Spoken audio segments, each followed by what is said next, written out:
அச்சமில்லை அச்சமில்லை அச்சமென்பதில்லையே.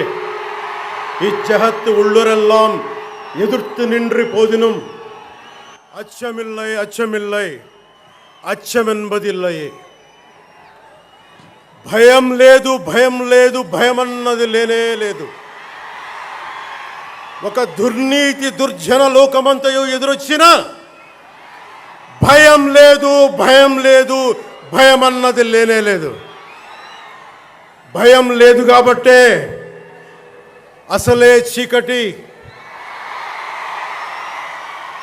గాఢ అంధకారమైన వెళ్ళే దారంతా గోతులు గుంతలు లోయలు అగాధాలు ఉన్న ఇల్లేమో దూరమైన చేతిలో దీపం లేకపోయినా గుండె ధైర్యమే కవచంగా ధరించిన వాణ్ణి కనుకే అన్నీ ఒక్కడే అయి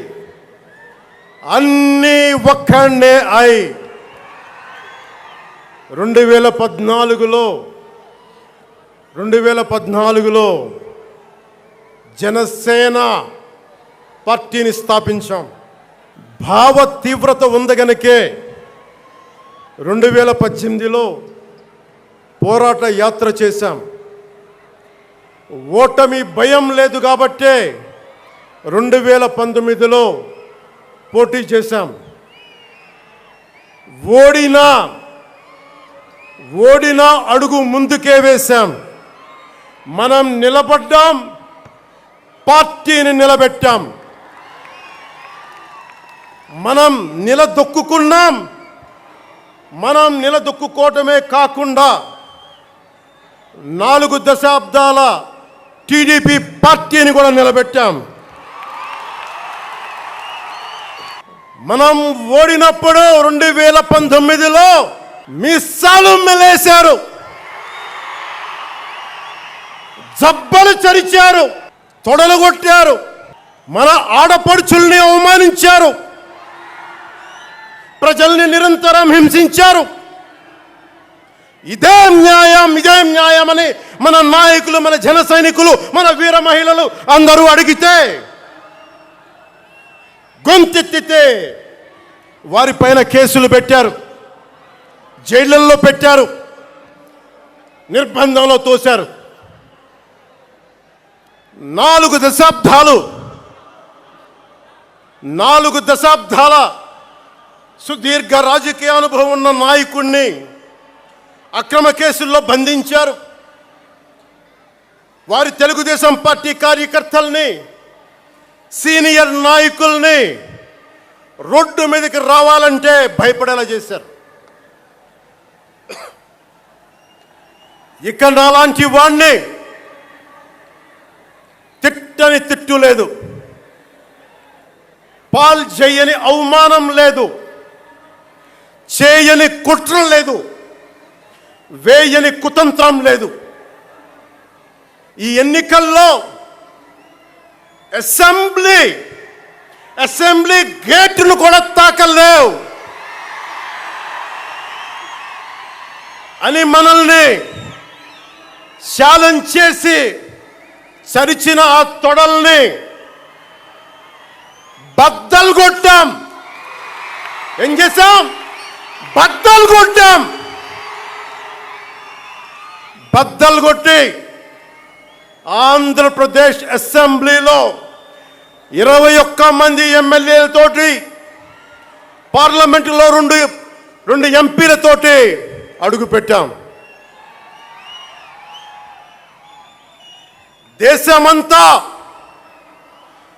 దేశమంతా తల తిప్పి తిరిగి చూసేలా 100% స్ట్రైక్ రేట్తో ఘన విజయం సాధించాం. ఎన్డీఏ కూటమి ప్రభుత్వాన్ని నిలబెట్టాం. ఈరోజు జయకేతనం ఎగరేస్తున్నాం. జై జనసేన, జై జనసేన, జై జై జనసేన, జై.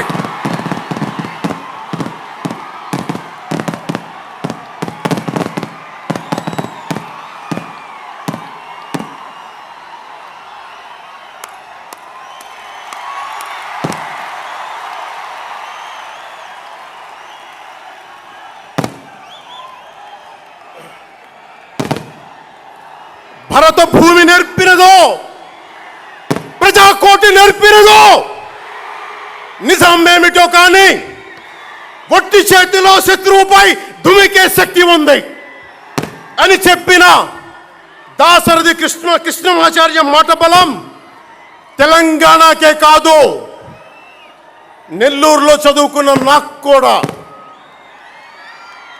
అందుకేనేమో అలా మన జనసేన జన్మస్థలం తెలంగాణ అయ్యింది, కర్మస్థలం ఆంధ్ర అయ్యింది. రుద్రవీణ వాయిస్తా, అగ్ని ధారలు కురిపిస్తా, తిరుగుబాటు జెండా పట్టిస్తా, దుష్ట పాలన నుండి విముక్తి కలిగిస్తా అన్న కృష్ణమాచార్య మాటలు మాకే కాదు, మబ్బుల్లో పరిగెత్తే పిడుగులు, వేట కోసం బయటకొచ్చిన కొదమ సింహాలు వారికి కూడా ఊతమిచ్చినాయి. ఊతమివ్వబట్టే 24 ఎన్నికల్లో దాష్టీక ప్రభుత్వాన్ని దించి కూటమి ప్రభుత్వాన్ని, ఎన్డీఏ కూటమి ప్రభుత్వాన్ని గెలిపించారు. అందుకని మీ అందరికీ గుండెల్లోతుల్లో నుంచి ధన్యవాదాలు. మూగవోయిన కోటి తమ్ముల గళాల పాట పలికించి కదిలి జవమ్ము కూర్చి నా కళానికి బలమిచ్చి నడిపినట్టి నా తెలంగాణ కోటి రతనాల వీణ, నా తెలంగాణ కోటి రతనాల వీణ. అలాంటి కోటి దివిటీల కాంతి జ్యోతి తెలంగాణకు ఆ రోజున కరెంట్ షాక్ తగిలి చనిపోబోయిన నాకు కొండగట్టు ఆంజనేయుడి దయ, తెలంగాణ అన్నదమ్ముల దీవెన, నన్ను ప్రేమించే ప్రజలందరి దీవెన నాకు పునర్జన్మనిచ్చింది తెలంగాణ భూమి. అలాంటి తెలంగాణ నేల తల్లికి నా వందనాలు, హృదయపూర్వక వందనాలు.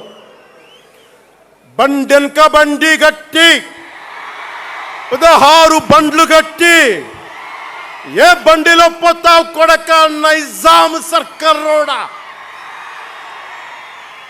అని కాలిక గజ్జగట్టి చేత కర్ర బట్టి కాలిక గజ్జ కట్టి ఆటనే పాటనే ఆయుధంగా మలిచిన వాడు, యువత గుండెల్లో పోరాట స్ఫూర్తిని నింపిన వాడు, నేను కనిపిస్తే ఎలా ఉన్నావురా తమ్మి అని ఆప్యాయంగా పలకించే మన మధ్య లేని నా అన్న, నా గద్దరన్న, నేల నుంచి వచ్చిన నా తెలంగాణ జన సైనికులకి, జనసేన నాయకులకి, వీర మహిళలకు నా హృదయపూర్వక శుభాకాంక్షలు. మా ఆడపడుచులు, మా వీర మహిళలు, మీ పోరాట స్ఫూర్తిని నేను మర్చిపోలేను. మీరు నా దృష్టిలో, ప్రజల దృష్టిలో, అందరి దృష్టిలో మీరు రాణి రుద్రమ్మలు, వీరనారి గున్నమ్మలు, మా జనసేన వీర మహిళలు. మా జనసేన ఆడపడుచులు అందరి క్షేమం కాంక్షించే సూర్యదేవుని లేలేత కిరణాలు. తేడా వస్తే కాల్చి కథం చేసే లేజర్ బీములు మా జనసేన వీర మహిళలు. అలాంటి మీకు, మా ఆడపడుచులకి, మా వీర మహిళలకి నేను మీకు రుణపడి ఉంటాను. సీనియర్ నాయకులు కొనతాల గారు చెప్పినట్టుగా ఈరోజు హోలీ పర్వదినం. రంగులు, ఉత్సాహం, మైత్రిని పంచే పండగ. చెడు పోయింది, మంచి వచ్చిందని చెప్పి రంగులు జల్లుకునే పండగ. మన జయకేతనం ఎగరవేసిన రోజున హోలీ కూడా రావటం యాదృచ్ఛికం కాదు, భగవంతుడి నిర్ణయం. అందుకని దేశ ప్రజలందరికీ నా హోలీ శుభాకాంక్షలు తెలియజేస్తా ఉన్నాను. ये भगवान का आशीर्वाद है कि जनसेना का यह खास दिन होली के पावन त्योहार के साथ आया है.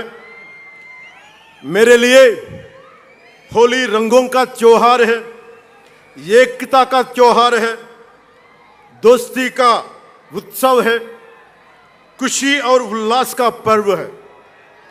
इस शुभ अवसर पर मैं इस मंच से, पिठापुरम से आप सभी को होली की हार्दिक शुभकामनाएं देता हूं. తమిళనాడు నుంచి నాకు ఎంతో ప్రేమనిచ్చారు. మన స్పీచ్లు చూస్తారంట నాకు తెలియదు. మన తమిళనాడు పర్యటనకి వెళ్తే అందరూ నాకు ఎంతో ప్రేమనిచ్చారు. షణ్ముఖ యాత్రకి వెళితే నేను తమిళనాడులో చాలా కీలకమైన దశలో ఉన్నవాడిని, పెరిగినవాడిని. సుబ్రహ్మణ్య భారతీయారిని స్ఫూర్తిని నింపుకున్నవాడిని. అలాంటి తమిళనాడు ప్రజలందరికీ నా మనస్ఫూర్తిగా మీకు నా నమస్కారాలు. రమణ మహర్షి ఉళ్ళిట్ట ఎన్నట్లు సిద్ధర్గల్ వాళింద సిద్ధపేట్ల సిద్ధర్ భూమి ఉలహ పుదుమరియం తిరుక్కురళవై உலகக்கு தந்த ஞான பூமி அச்சமில்லை அச்சமில்லை என முழுங்கிய மகாகவி பாரதியார் வீரபூமி உலகத்தை ரட்சிக்கும் கந்தசஷ்டி கவசம் எனும் அருண்கோடை தந்த ஆன்மீக பூமியாம் தமிழகத்தை சேர்ந்த என் அன்பு உள்ளங்களுக்கு எனது அன்பு நிறைந்த வணக்கங்கள். మన మహారాష్ట్రకి వెళితే నాకు మహారాష్ట్రలో అభిమానులు ఉంటారు. అది కూడా రాజకీయ పరంగా ఉంటారు, సినిమాల పరంగా కాకుండా అని నాకు తెలియలే. ఎంతో ప్రేమనిచ్చారు. గౌరవ మహారాష్ట్ర ముఖ్యమంత్రి దేవేంద్ర ఫడ్నవీస్ గారు నన్ను రమ్మని 19 నుంచి అడుగుతూ ఉన్నారు. అప్పుడు కుదరలా, 24లో కుదరలేదు, 19లో కుదరలేదు, 14లో కుదరలేదు. మొన్న హర్యానాలో మీరు రావాలి ఖచ్చితంగా అని చెప్పి ప్రత్యేకించి నన్ను పిలిపించారు. నేను ఎన్డీఏ కూటమి కోసం ప్రచారం చేశాను, భారతీయ జనతా పార్టీ కోసం. వెళ్ళిన అన్ని సీట్లు దాదాపు 95% మనం గెలిచాం, ఒక్క సీటు తప్ప. మీకు తెలుసు, నాకు మరాఠీ నేల, మహారాష్ట్ర నేల, ఛత్రపతి శివాజీ మహారాజ్ నేల, ఛత్రపతి సంభాజీ మహారాజ్ నేల. అలాంటి నేలకి ఛత్రపతి शिवाजी महाराज आणि छत्रपती संभाजी महाराज यांच्या महाराष्ट्र भूमीतून आलोल्य, सोलापूर, लातूर, बिल्लारपूर सारख्या जिल्ह्यांतील जनसैनिकांना माझा मनपूर्वक नमस्कार. అలాగే కర్ణాటక నుంచి వచ్చిన అభిమానులకి, ಕರ್ನಾಟಕದಿಂದ ಈ ಹಬ್ಬಕ್ಕೆ ಆಗಮಿಸಿದ ನನ್ನ ಜನ ಸೈನಿಕರಿಗೆ, ನನ್ನನ್ನು ಪ್ರೀತಿಸುವ ಕರ್ನಾಟಕದ ಜನ ಸೈನಿಕರಿಗೆ హృత్పూర్వక నమస్కారాలు. చాలా భాషలు అయిపోయినాయి కదా. అని మీకు అర్థమైంది కదా, 2 భాషలు ఒక్క భాషలా కాదు. భారతదేశానికి కావాల్సింది తమిళనాడుతో సహా we need multiple languages, not just 2. We need multiple languages to keep, not just for the integrity of the country, but also to understand each other, to share love with each other. అందుకనే బహుభాష భారతదేశానికి మంచిది. చెప్తామా? భారత్ మాతాకి జై. బోలో భారత్ మాతాకి.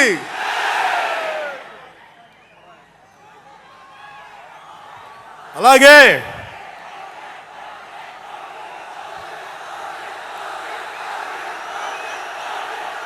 చేద్దాం చేద్దాం, వస్తుంది. ఇందాక స్టేజ్ పైకి వచ్చేటప్పుడు కిందకి వెళ్ళాం, మళ్ళీ సభ ముందు చాలా సినిమాలు ఆపండి చాలు. ఓజీ చాలు ఓజీ చాలు. అంటే మీ అందరికీ నేను సినిమాలు ఎందుకు వద్దని చెప్తానంటే, సినిమాలు తక్కువ చేయడం నా ఉద్దేశం కాదు. మీరు ఓజీ సినిమాకి వెళ్ళి జనసేన జిందాబాద్ అని ఎలా అనకూడదు, ఇక్కడికి వచ్చి సినిమా ఎందుకు అనకూడదంటే, ప్రాణాలు తెగించున్నారు ఇక్కడ వాళ్ళందరూ, ఇక్కడ జన సైనికులు. ఎందుకు సినిమా మాట్లాడకూడదు అంటే, 450 మంది పైచీలకు జన సైనికులు సినిమాలను కాదు సిద్ధాంతాలు నమ్మి చనిపోయారు. వారి గౌరవం కోసం.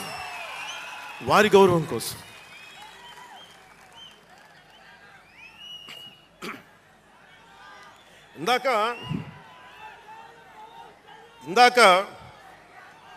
వద్దాం, అవి కూడా వినండి.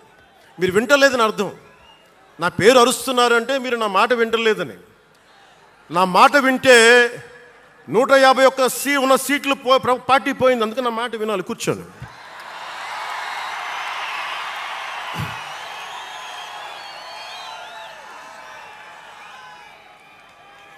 ముందుగా నేను 11 సంవత్సరాల క్రితం పార్టీ పెట్టినప్పుడు, ఈరోజు మీకు డేటాలు చెప్పను, ఎన్డీఏ ప్రభుత్వం గురించి వీటిని చెప్పను.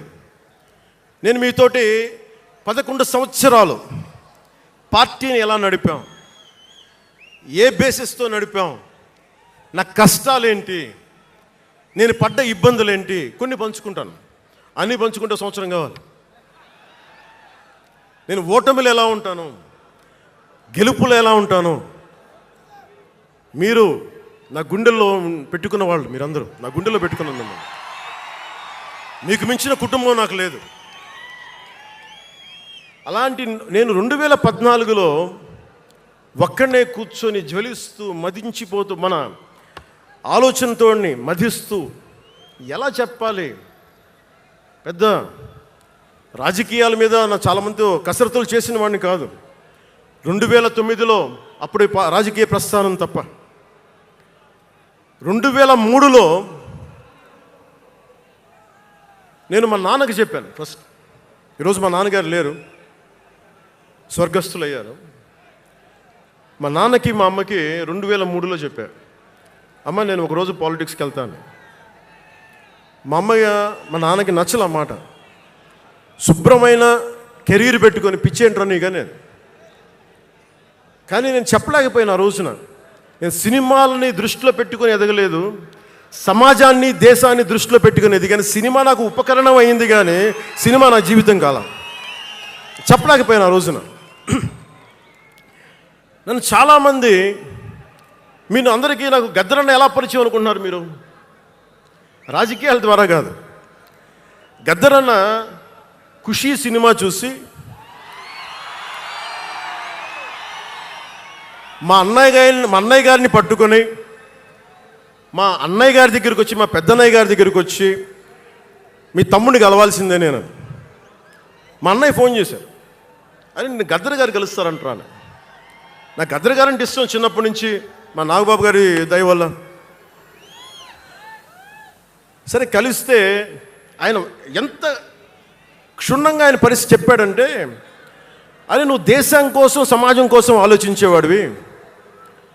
నీ ఏ మేరా జహా అనే పాటలో నువ్వు భరతమాతని సంఖ్యలలో బంధించి పెట్టావు కదా, నీ భావం నాకు అర్థమైందిరా అన్నాడు. నువ్వంటే నాకు ఇష్టం రా తమ్మి అని చెప్పి ఆ రోజు నుంచి మాకు స్నేహం.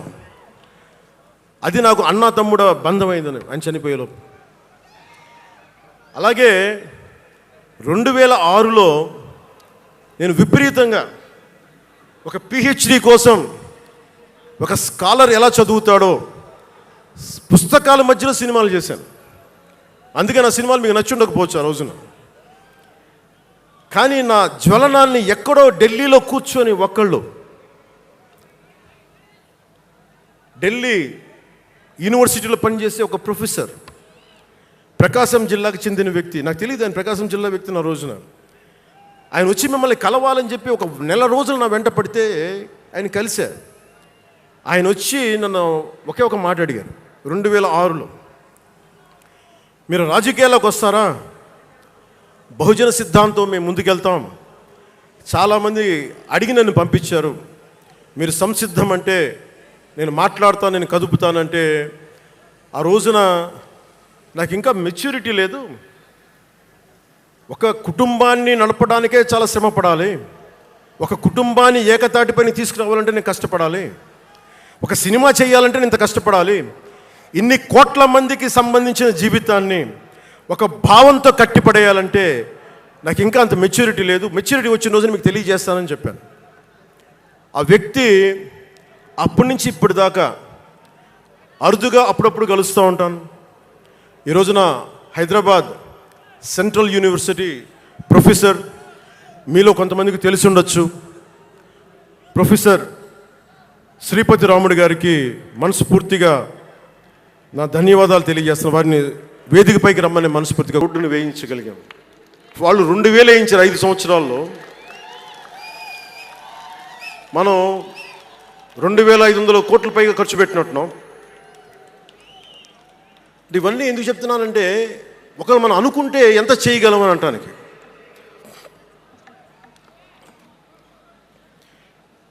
సమస్యలు ఏమున్నాయి మన దేశంలో ఇప్పుడు అంటే, ముఖ్యంగా పార్టీలో వేదిక పైన ఉన్న నాయకులకి, జన సైనికులకి, మీ అందరికీ కూడా ఇది చాలా కీలకమైన సమయం. 2047 విజన్ అని మాట్లాడుతున్నారు గౌరవ ముఖ్యమంత్రి గారు. 2047 ప్రధానమంత్రి గారు మాట్లాడుతున్నారు. వికసిత్ భారత్, స్వర్ణ ఆంధ్రప్రదేశ్, $2 ట్రిలియన్ ఎకానమీ, భారతదేశం ప్రపంచంలోనే 3వ ఆర్థికంగా బలంగా ఉండే దేశం అవ్వాలని ఆలోచిస్తూ ఉన్నాం. ఇంత బలమైన దేశం కావాలి అంటే బలమైన ప్రజలు ఉండాలి, బలమైన నాయకత్వం ఉండాలి. నేను ఎందుకు ఇంత తపన పడతాను మీ అందరి కోసం అంటే, నాకు ఈజీగా వెళ్ళిపోయే వ్యక్తులు అవసరం లేదు, నాకు గోల చేసే వ్యక్తులు అవసరం లేదు. దేశం కోసం నిలబడే యువత కావాలి నాకు, చీల్చి చెండాడే యువత కావాలి నాకు దేశం కోసం. అంటే ఎందుకు చెప్తున్నానంటే, సర్దార్ వల్లభాయ్ పటేల్ గారిని అడిగారంట. బెంగాల్ రాష్ట్ర విభజన అప్పుడు 1920లో విభజిస్తున్నాం అనుకున్నప్పుడు దేశంలో ఉన్న జాతీయ నాయకులు అందరూ వచ్చారు, జరగకూడదని ఆప్ చేశారు. అలాంటిది భారతదేశాన్ని పాకిస్తాన్గా, భారత్గా విభజిస్తుంటే మీరు ఎందుకు చేయలేకపోయారు, ఆపలేకపోయారు? ఒక రాష్ట్రాన్ని ఆపగలిగినప్పుడు ఇది ఎందుకు ఆపలేకపోయారంటే, ఆయన అన్న మాటలు ఏంటంటే, మాకు వయసు అయిపోయింది, పెద్దవాళ్ళం అయిపోయాం, జైల్లో నలిగిపోయాం, సరికొత్త యువరక్తాన్ని తయారు చేయలేకపోయాం, మాకు శక్తి సన్నగిల్లింది అని. అందువల్ల వదిలేయాల్సి వచ్చింది చేతుల అని. అది నాకు చాలా ప్రేరణ అయింది. నెక్స్ట్ అందరం, గౌరవ ముఖ్యమంత్రి గారు వికసిత్ ఆంధ్రప్రదేశ్ కోసం ఆలోచిస్తున్నారు. నేను వికసిత్ ఆంధ్రప్రదేశ్ కోసం ఆలోచించే వాళ్ళు ఉన్నారు. నేను ఆలోచిస్తుంది భవిష్యత్తుని నిర్మించగలిగే యువ నాయకత్వం. ఈరోజు ఒక్కడు తలుచుకుంటే ఎంతమంది ఎమ్మెల్యేలు వచ్చారో చూడండి. ఫస్ట్ టైం ఎమ్మెల్యేలు ఎంతమంది ఉన్నారు? అలాంటిది మీ నుంచి ఊరికి 100 మంది నాయకుల్ని తయారు చేయాలి. రాష్ట్రం నుంచి జాతీయ స్థాయిలోకి వెళ్ళగలిగే 100 మంది నాయకుల్ని తయారు చేయగలగాలి. అదే నా లక్ష్యం, నా స్వప్నం 2047కి. అంటే ఎలా ఉండాలి అంటే, విదేశాలకి వెళ్ళాల్సిన అవసరం రాకూడదు ఇంక మనకి. మన దేశానికి మనం వీసాలు డినైల్ చేసేంత స్థాయి భారతదేశంలో ఉండాలి అంటే, దేశాన్ని, సమాజాన్ని నడిపే నాయకులు మీలో నుంచే పుట్టాలి. నేను చేస్తాను దానికి ప్రోగ్రామ్స్. ఈ రోజున వేదిక పైన ఉన్న స్పోక్స్ పర్సన్స్ అందరూ ఎలా వచ్చారనుకుంటున్నారు మీరు? హరిప్రసాద్ గారికే చెప్పాను నేను, సార్ ఎలా చేయమంటారు సార్ మమ్మల్ని అని అడిగితే, మీరు వెళ్ళి జనంలోకి వెళ్ళండి, ఎవరైతే మాట్లాడగలరో వాళ్ళు పిలవండి అంటే, అలా పిలిస్తేనే ఇక్కడున్న స్పోక్స్ పర్సన్స్ అందరూ కూడా జనం మధ్యలోంచి పికప్ చేసిన వాళ్ళు అలా తయారు చేశాం. పార్టీ నిర్మాణాన్ని అలా చేశాం. నా కోరిక ఆంధ్రప్రదేశ్ తెలంగాణ నుంచి దేశాన్ని ప్రభావితం చేసే 100 మంది యువ నాయకుల్ని, మహిళలు కావచ్చు, యువకులు కావచ్చు, అదే నా లక్ష్యం. దానికోసం పనిచేద్దాం మనందరం. ఎందుకంటే సరైన నాయకులు లేకపోతే చిల్లర వేషాలు వేసేవాళ్ళు, పనికి మాలిన వేషాలు వేసేవాళ్ళు చూసాం కదా గత ప్రభుత్వంలో ఎలా ప్రవర్తించారు. వాళ్ళు వచ్చారు అంటే బలహీనత మనది, తప్పు మనది. ఎవడు వచ్చినా వదిలేస్తున్నాం మనం. అందుకని మీరందరూ దానికి సంసిద్ధం అవ్వండి. ఇంకొక మాట వాళ్ళు మాట్లాడింది ఇందాక ఆ ఇంగ్లీష్ పత్రికలో, ఒకటి చెగువేరా గురించి మాట్లాడారు, దానికి సమాధానం చెప్పాను. ఇంకోటి ఏమంటారంటే, Pawan Kalyan has suddenly become a Hindu defender, a Sanatani defender అని. Do have to become a defender for Sanatana Dharma? It is within my blood. I don't have to prove it. ఈరోజు today maybe you might be seeing it today. Always I had it in my blood. నేను 21 ఇయర్స్లో కూడా 14 ఏళ్ల వయసు నుంచి, right from the age of 14 I was doing దీక్ష. 14 సంవత్సరాల నుంచి ఎప్పుడు 5 సంవత్సరం దీక్ష చేసేవాడిని. మొన్నే మా అన్నయ్య, మా నాగబాబు, మా అమ్మ, నేను ఒక ఫోటో చూపించారు ఎవరో. నేను కాషాయ బట్టలో ఉన్నా. మా అన్నయ్య, మా పెద్దన్నయ్య, మా చిన్నయ్య, మా పెద్దన్నయ్య, మా అమ్మ నవ్వుతూ ఉన్నారు. నేను ఈ ఫోటో ఎలా పెట్టానంటే, ఏంటి జీవితం, వైరాగ్యంతో ఉండేవాడు. అంటే నేను నా ధర్మం మీద నాకు అంత గౌరవం. సో నాకు మీరెవరు కొత్తగా సర్టిఫికేట్లు ఇవ్వాల్సిన అవసరం లేదు. నేను మీకు ప్రూవ్ చేసుకోవాల్సిన అవసరం అంతకంటే లేదు. అంటే చిన్నప్పుడు ఎలా ఉండేయంటే పరిస్థితులు, ఏదైనా మాట్లాడదాం వీళ్ళందరితో అంటే, సడన్గా నువ్వు తిరుపతి లడ్డూలు కల్తీ అయిపోతే నువ్వు ఎర్ర బట్టలు వేసుకొని ఇవన్నీ మాట్లాడుతున్నావు అంటే, నేను చెప్పండి మీరు ఇప్పుడు దాకా 219 టెంపుల్స్, 219 టెంపుల్స్ అపవిత్రం చేస్తే, మన అంతర్వేది రథాన్ని తగలబెడితే నేను వచ్చిండొచ్చు కదా. రామతీర్థంలో రామచంద్రుల వారి విగ్రహాన్ని తల నరికేస్తే నేను బయటకు వచ్చి గోల చేసి ఉండొచ్చు కదా. ఎందుకు స్టేట్మెంట్గా పరిమితం అయ్యాం? చిన్నప్పటి నుంచి మా ఇంట్లో రామనామ జపం ఉండేది.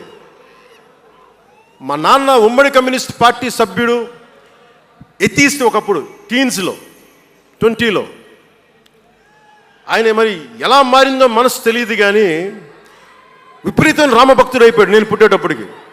మా ఇంట్లో ఎప్పుడూ రామనామమే ఉండేది. ఆ రామనామాన్ని జపిస్తూనే నాకు జబ్బు వచ్చినా మా నాన్న రామనామమే చెప్పేవాడు. అలాంటి రామనామం జపించే మాకు రాముడి విగ్రహం తల నరికేస్తే కోపం రాకూడదంటారేంటి మీరు? ఇదే మీకు ఒక మహమ్మద్ ప్రవక్తకి పవిత్ర రంజాన్ మాసంలో మహమ్మద్ ప్రవక్తకి మీరు ఒక మాటని దూషించగలరా? దూషించి బతకగలరా? అల్లాని ఒక మాట అనగలరా? జీసస్ క్రైస్ట్ ఒక మాట అనగలరా? మేరీ మాతని ఒక మాట అనగలరా? కానీ పార్వతీ దేవిని తిడతారు, లక్ష్మీ మాతని తిడతారు. అంటే నువ్వు ఇస్లాంకి అపవిత్రం జరిగితే మాట్లాడితే సెక్యులరిజం, జగన్మాతకి కానీ, పార్వతీదేవికి కానీ, శివుడికి కానీ, రాముడికి కానీ, అయ్యప్పకి కానీ అపవిత్రం జరిగితే మా మనోభావాలు బాధపడకూడదు, గాయపడకూడదు, నోరు మూసుకొని కూర్చోవాలి. ఆ జనరేషన్ పోయిందిరా బాబు, ఆ జనరేషన్ పోయింది. ఒక తప్పుని తప్పుగానే చెప్తాం. ఒక హిందువు ఒక ముస్లిం పట్ల తప్పు చేస్తే తప్పనే చెప్తాం. ఓల్డ్ సిటీలో ఉండే ఒక నాయకుడు 15 నిమిషాలు కళ్ళు మూసుకోండి, పోలీసుల్ని మేము హిందువులకి ఏంటో మేము చూపిస్తామంటే అది తప్పు పట్టకూడదంటే ఎట్లా? అది మతోన్మాదమా? ఏం మాట్లాడుతున్నారు మీరు? బతుకమ్మ బతుకమ్మ బతుకమ్మ అని చెప్పి బతుకమ్మ పాటని మీరు వెటకారం చేసి ఓల్డ్ సిటీ నాయకుడు మాట్లాడితే దాన్ని డిఫెండ్ చేసుకోవటం హిందూ అహంకారం అంటే నేను ఏం చెప్పండి? నేను అంటే అల్లాహకు ఒక న్యాయం, మహమ్మద్కి ఒక న్యాయం, అమ్మవారికి ఇంకో న్యాయమా? అలా కుదరదు బాబు. ఈ ధర్మం అందరికీ సమాన అవకాశం ఇచ్చింది. సనాతన ధర్మం ఉండబట్టే విజయనగర రాజులు మస్జిద్ కట్టించారు. సనాతన ధర్మం కాబట్టే బంగ్లాదేశ్ని హిందువుల రక్తంతో తడిపి బంగ్లాదేశ్కి విముక్తి కలిగించాం. ఈ చరిత్ర తెలుసుకుంటే కదా. దేశ విభజన జరిగింది. మీరు ఎంతమందికి తెలుసు దేశ విభజన కష్టాలు? మీరు సినిమాలు నరుస్తారు. అక్కడ తాగిపోయారు మీరు. నేను అక్కడ తాగలా. నేను అమితాబ్కి ఫ్యాన్ని, నేను చిరంజీవి గారికి ఫ్యాన్ని, కానీ దేశానికి అంతకంటే పెద్ద ఫ్యాన్ నేను. అంటే మీరు మనందరికీ బాబాసాహెబ్ అంబేద్కర్ గారి గురించి తెలుసు. First law minister of Bharat.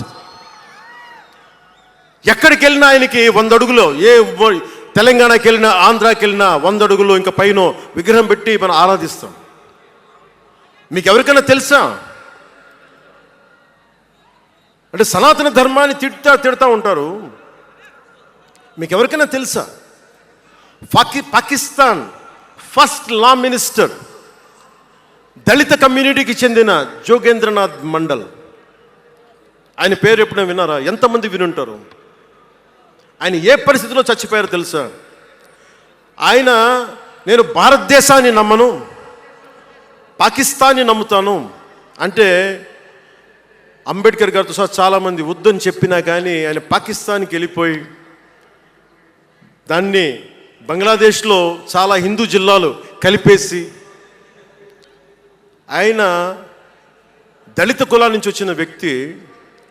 అందరూ ఆయన మాటలు నమ్మి ఆయన సమాజం హిందువులందరూ ఉండిపోతే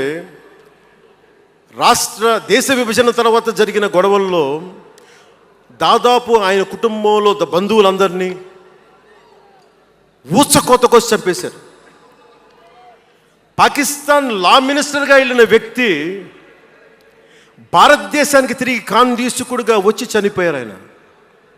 అంటే ఏం చెప్తున్నది ఇది? 10-12% ఉండే హిందువులు పాకిస్తాన్లో, 10-12% ఉండే హిందువులు ఉండే పాకిస్తాన్లో, బలూచిస్తాన్లో అంతమంది ఉండే హిందువులు ఈ రోజున 1%-2% పడిపోయారు. బంగ్లాదేశ్ గొడవల నుంచి హిందువులు పారిపోతున్నారు.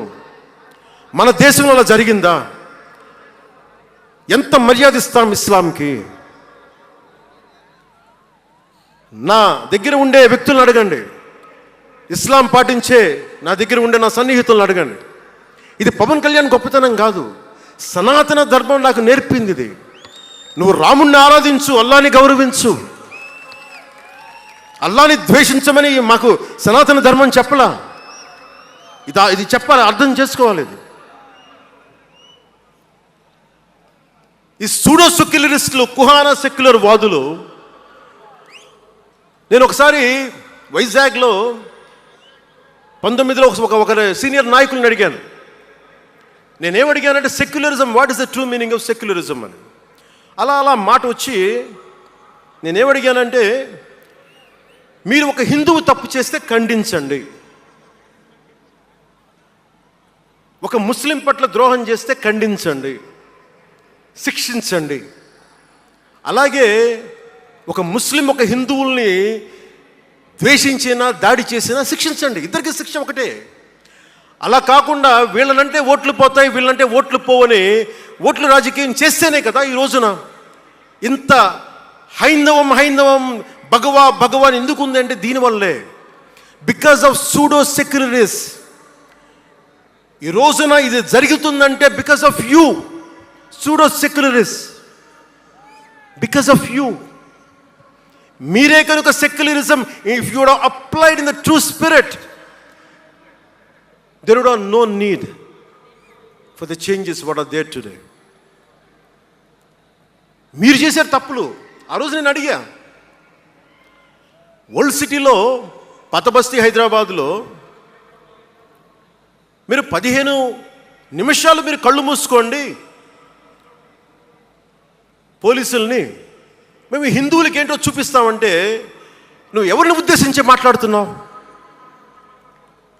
హిందూ అంటే దాంట్లో పవన్ కళ్యాణ్ కూడా ఉన్నాడు. పొద్దున్న లేస్తే నేను హనీఫ్, అబ్దుల్, మొత్తం రహీం వాళ్ళతోనే ఉంటాను నేను. కానీ నేను వాళ్ళతో ఉన్నాను కదా అని చెప్పి నాకు బాధ రాదని మీరు అనుకోకండి, తప్పది. ఓ గలత్ హై భయ్యా, తప్పది. వస్తుంది బాధ. నేను ఎవరిని నిందించట్లా. తిరుపతి కల్తీ లడ్డు చేస్తే నేను ముస్లింలను నిందించలా, క్రిస్టియన్లను నిందించలా. నేను నిందించింది దోషుల్ని పట్టుకోమని. చివరికి ఏం తేలారు? వాళ్ళందరూ హిందువులే కదా. నేను మాట్లాడుతుంది ఇది. This is secularism. If there is true secularism, మన నాయకులందరికీ చెప్తున్నాను, మీ అందరికీ చెప్తున్నాను, true secularism should be applied in the true spirit, not for damn convenient vote bank politics. Don't do it. Janasena is not for it. ఒక తప్పుని తప్పుగానే చెప్తాం. అంటే నేను ఎందుకు చెప్తున్నాను మీకు మాట అంటే, నారాజు గాకుర మా అన్నయ్య నజీర్ అన్నయ్య ముద్దుల కన్నయ్య, మన రోజు మనకుంది మన్నయ్య అన్నామంటే డ్యాన్సులు చేశా మీ సరదా కోసం. 1 minute డప్పులతో దీంతో డ్యాన్సులు చేసి అది మీ సరదా కోసం. కానీ నా కోసం ఆ లిరిక్ రాసుకున్నా. దేనికి రాశాను? గుజరాత్లో ఆ మారణహోమం జరిగితే దానికి చాలామంది ముస్లింలు చనిపోతే బాధతోటి నా హృదయం స్పందించి మాస్టర్జీ అనే ఒక ప్రజా కవి చేత నేను రాయించాను ఆ పాట. దాన్ని ఖండించినప్పుడు నేనేమనేది ఏంటంటే, అంటే నేను అంత నిష్పక్షపాతంగా ఉంటాను. నేను అనేది ఏంటంటే, గోద్రా మారణహోమం జరిగినప్పుడు ఖండించాలి, ఖండింపబడాలి. There is no second thought about it. కానీ అసలు ఎందుకు జరిగింది అని ఆలోచిస్తే, కరసేవక్స్ రామ భజన చేసుకుంటూ ట్రైన్లోకి వెళ్తే ఒక గోద్రాలో ట్రైన్ని తగలబెట్టేశారు. మరి దాని గురించి కూడా మాట్లాడాలి కదా. ఇది తప్పు, ఇది కూడా తప్పే. అలా జరిగి ఉండకుండా ఉండాల్సింది. బాధే నాకు. ఆ రోజు నేను సినిమాలో ఉన్నా కాబట్టి నారాజు గాకరని పెట్టా. అదే కనుక అలాంటి సంఘటన నుండి ఏం చేయాలి మనం? అలాంటి తప్పులు జరిగితే మొదటి తప్పు చేసిన వాడినే వెతికి వెతికి పట్టుకొని జ్యూస్ లాగా సెకండ్ వరల్డ్ వార్లో జర్మనీని ఎలాగా సౌత్ అమెరికాకి వెళ్ళినా ఎలా పట్టుకొని శిక్షించారో మొస్సాద్, అట్లాగా తప్పు ఎవడు చేయనండి, either is a Hindu or Muslim, ఎవరైతే మొదటి తప్పు చేశారో వాళ్ళని కనుక శిక్షిస్తే పర్యవసానమై ఉండవు. ఇది చాలా బలంగా ఆలోచించాలి. అంటే ఇవన్నీ ఎందుకు చెప్తున్నాను, ప్రతి ఒక్కరూ చాలా క్షుణ్ణంగా వినాలి. ఎందుకంటే భవిష్యత్తులో మీకు ఇవే పోరాటాలు. మీరు ఎమ్మెల్యేలు అయిపోయాం, మంత్రులు అయిపోయాం, అందరికీ కార్పొరేషన్ పదవులు వచ్చేసినాయి అంటే కాదు. ఇప్పుడు మనం వేసింది తొలి అడుగు మట్టుకే. నేను భారతదేశం కోసం చనిపోవడానికి సంసిద్ధంగా ఉన్నాను, గుర్తుపెట్టుకోండి. ఎందుకంటే నా ఇంటెన్సిటీ చాలా వైల్డ్గా ఉండదు. అంటే మాట్లాడితే సంస్కృతాన్ని తిడతారు, హిందీని మీరు రుద్దుతున్నారు, సౌత్లో దక్షిణాదిని అంటారు. అన్ని దేశ భాషలే కదా. మన తమిళనాడులో తమిళ్ హిందీ రాకూడదు, హిందీ రాకూడదు అంటుంటే నాకు అనిపించింది మనసులో ఒకటే, అప్పుడు తమిళ సినిమాలను హిందీలోకి డబ్ చేయకండి. డబ్బులేమో హిందీ నుంచి కావాలి, ఉత్తరప్రదేశ్ నుంచి డబ్బులు కావాలి. బీహార్ నుంచి డబ్బులు కావాలి, ఛత్తీస్గఢ్ నుంచి డబ్బులు కావాలి, కానీ హిందీ మాకు వద్దంటే అదే న్యాయం. పనిచేసే వాళ్ళందరూ మనకి బీహార్ నుంచి రావాలి, కానీ హిందీని ద్వేషిస్తానంటే ఎట్లా? ఇవన్నీ మారాలి కదా. అందుకని భాషల్ని ద్వేషించాల్సిన అవసరం లేదు.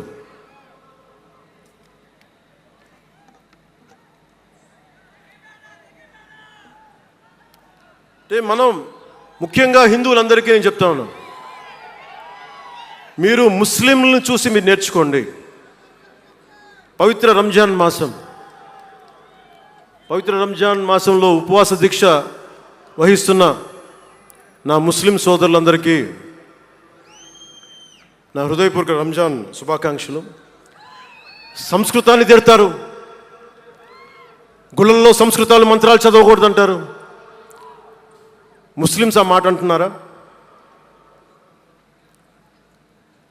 అరబిక్లోనే కదా, ఐదర్ హిందూ ముస్లిం, ఐదర్ మా ఆంధ్రప్రదేశ్లో ముస్లిం కావచ్చు, తెలంగాణలో ఉన్న ముస్లిం కావచ్చు, తమిళనాడులో ఉన్న ముస్లిం కావచ్చు, అరబిక్లోనే కదా మంత్రాలు చదువుతారు, ప్రార్థిస్తారు. హిందూ ధర్మంలో సంస్కృతంలో చేస్తారు. దానికి ఏంటి సమస్య? తమిళంలో చదవాలా, తెలుగులో చదవాలా, కన్నడంలో చదవాలా? ఆ విధి విధానాలు ఉన్నాయి, వదిలేసేయండి వాటిని. వాటి జోలికి వెళ్ళకుండా కష్టాలని వాటిని పట్టించుకోండి.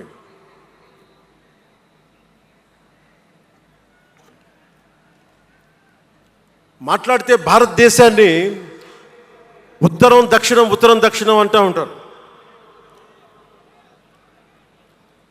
ఆంధ్రాని తెలంగాణ విభజన సమయంలో తెలంగాణ ఇవ్వకపోతే మేము ఈ భారతదేశానికి సంబంధించిన ఒక అన్న స్టేట్మెంట్లు చూసాం, అలాంటి నాయకుల్ని చూసాం.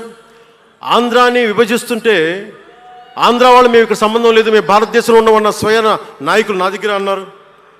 అంటే తెలంగాణ ఇవ్వకపోయినా, ఆంధ్ర ఇవ్వకపోయినా, విడగొట్టినా మేము భారతదేశంలోంచి విడిపోతామన్న మాటలు మీరు ఎలా మాట్లాడతారు? అంటే ప్రతి ఒక్కరికి కోపం వచ్చినప్పుడల్లా కట్ చేయడానికి భారతదేశం ఏదైనా కేక్ ముక్కడ్డా మీ అందరికీ? కట్ చేయడానికి, భారతదేశ సమగ్రతని విధ్వంసం చేయడానికి ఒక్కడు ఉంటే నాలాంటి వాళ్ళు 10 కోట్ల మంది బయటకు వస్తారు. తస్మాత్ జాగ్రత్త. నార్త్ సౌత్ డిబేట్కి నా సమాధానం ఒకటే. ఉత్తరాదిన ఉన్న హిమాలయాల్లో ఉంది పరమశివుని కైలాసం. దక్షిణాదిన ఆయన కుమారుడు కుమారస్వామి మురుగన్ నివాసం.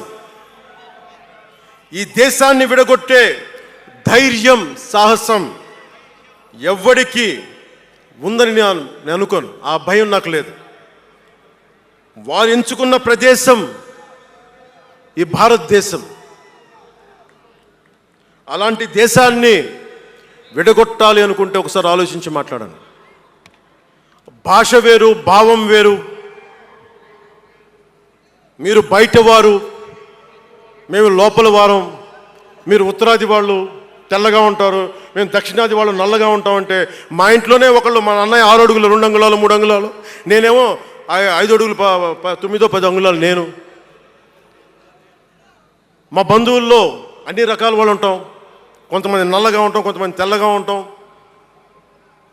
ఏం చెప్తాం దీనికి? అర్థం లేని మాటలేంటి ఇవన్నీ? ఇలాంటి మాటలతోటి దేశాన్ని విచ్ఛిన్నం చేయకండి. రాజకీయ వైరుధ్యాలు వేరు, ఆ వైరుధ్యాలు ఉండడం సహజం. వైరుధ్యాలు ఉన్నాయి అని నెపం మీద దేశాన్ని ముక్కలు చేయకండి. దక్షిణాదినున్న సెంగోల్, ఉత్తరాదినున్న ఢిల్లీ పార్లమెంట్లో ఉంది. ఒకవేళ వైరుధ్యం వస్తే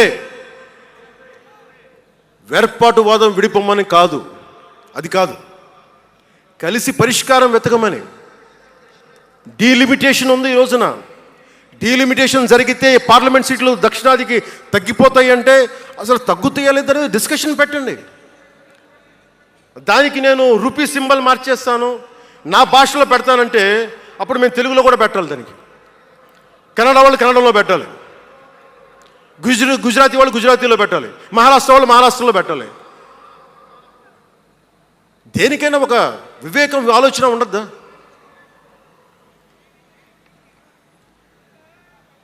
ఉన్నత పదవుల్లో ఉన్నవారు మీరు చాలా ఆలోచించి చేయాలి. చాలా ప్రభావితం చేస్తాయి మీ మాటలు. ఒకటి విధ్వంసం చేయడం తేలిక, ఒకటి నిర్మాణం చేయడం తేలిక, కష్టం. నేను వివక్ష అనిపించలేదు అనుకుంటున్నారా మీరు అందరూ?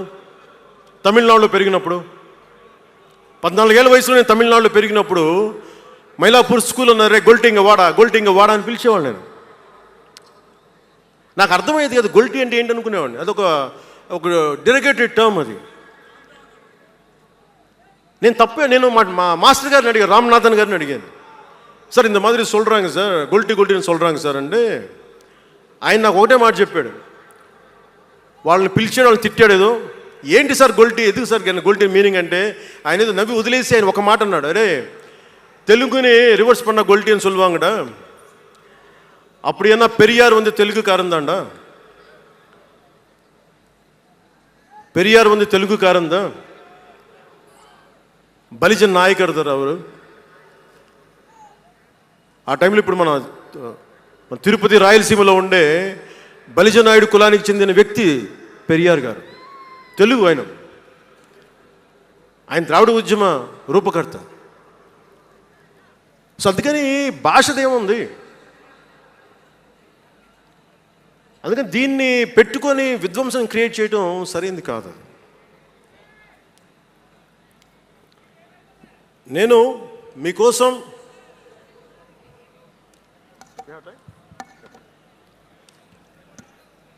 జన సైనికులకి, వీర మహిళలకు, నాయకులకు, అండగా ఉన్న శ్రేయోభిలాషులకు, ఆదరించిన ప్రజలకు, నమ్మి నిలబడ్డ సహచరులకు ఒకటే చెప్పదలుచుకున్నాం, మీరే నా బంధం, మీరే నా అనుబంధం, మీరే ఈ జనసేనానికి రక్త సంబంధం. మనందరికీ ఒక కీలక కర్తవ్యం ఉంది. దాని గురించి మాట్లాడుకోబోయే ముందు కవి శేషేంద్ర వాక్యాలు చెప్పి ముగిస్తాను. ఒక తరాన్ని ప్రసవింపజేయడం అంటే ఒక తమాషా కాదు, ఒక నిండు కళల జగత్తుని మేల్కొల్పడం. ఒక దశాబ్దన్నర రాజకీయ ప్రస్థానంలో అలుపెరిగిన పోరాటం చేసిన తర్వాత లభించిన చారిత్రాత్మక విజయం అది. అందుకని మీ అందరికీ చాలా బాధ్యతగా ముందుకెళ్దాం. ఈ విజయం పుట్టుకే 100% స్ట్రైకింగ్ రేట్. అందుకే దేశం మొత్తం చూసింది. ఆ బిడ్డను మనం కాపాడుకోవాలి, చాలా జాగ్రత్తగా చూసుకోవాలి. మనందరం ఈ బిడ్డ పట్ల ఎరుకుతో ఉండాలి, బాధ్యతతో కాపాడుకోవాలి. జనసేనాని శిశువు తనని తను కాపాడుకోగలిగే వరకు మనం ఈ బిడ్డని కాపాడితే అది పెరిగి పెద్దయి సమాజాన్ని కాపాడుతుంది, దేశాన్ని రక్షిస్తుంది, విశ్వశాంతికి బాటలు వేస్తుంది. అందుకే ఈ బిడ్డని మనందరం కంటికి రెప్పలా కాపాడుకుందామని చెప్పి శపథం చేద్దాం. ఒక అవతారం, దాని పుట్టుక ఎలా ఉంటుందో మహాకవి శ్రీశ్రీ కవితా పంక్తుల్లో చెప్పి ప్రసంగాన్ని ముగిస్తాను.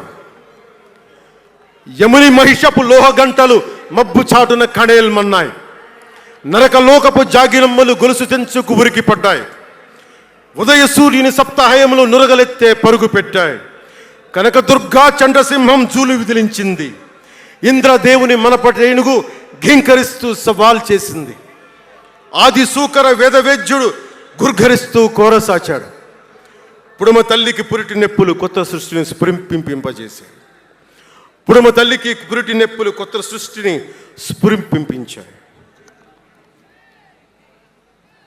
దీనిని లోతుగా ఆలోచించి ఇక మన ఆలోచన తీవ్రత, భావ తీవ్రత అన్నీ ఉంటాయి. జన సైనికులు మీరు జాగ్రత్తగా ఉన్నంత కాలం మన ఎమ్మెల్యేలందరూ బాగుంటారు, మన మంత్రులందరూ బాగుంటారు, నేను కూడా బాగుంటా. మీరు డిసిప్లిన్లో పెట్టాల్సింది మమ్మల్ని కూడా డిసిప్లిన్లో పెట్టండి మీరు. అందుకని 11వ ఆవిర్భావ దినోత్సవం ముగించుకొని 12వ ఆవిర్భావ దినోత్సవం వైపు వెళ్తున్న మీ అందరికీ వచ్చినందుకు ప్రతి ఒక్కరికి ధన్యవాదాలు తెలియజేసుకుంటూ, మీ పెద్దలకి, నాకంటే వయసులో పెద్దైన వారందరికీ నా నమస్కారాలు తెలియజేయండి, పాదాభివందనాలు తెలియజేయండి. అందరూ క్షేమంగా ఇళ్ళకి వెళ్ళండి. सर्वे जनो सुखिनो भवन्तु। जय जनसेना, जय जनसेना, जय भारत, जय हिंद। जातीय गीतम। जनगण मन अधिनायक जय हे भारत भाग्य विधाता। पंजाब सिंध गुजरात मराठा द्राविड उत्कल बंगा। विंध्य हिमाचल यमुना गंगा उच्चल जलधि तरंगा। तव शुभ नामे जागे, तव शुभ आशीष मांगे। गाहे तव जय गाथा। जनगण मंगलदायक जय हे भारत भाग्य विधाता। जय हे, जय हे, जय हे, जय जय जय जय हे।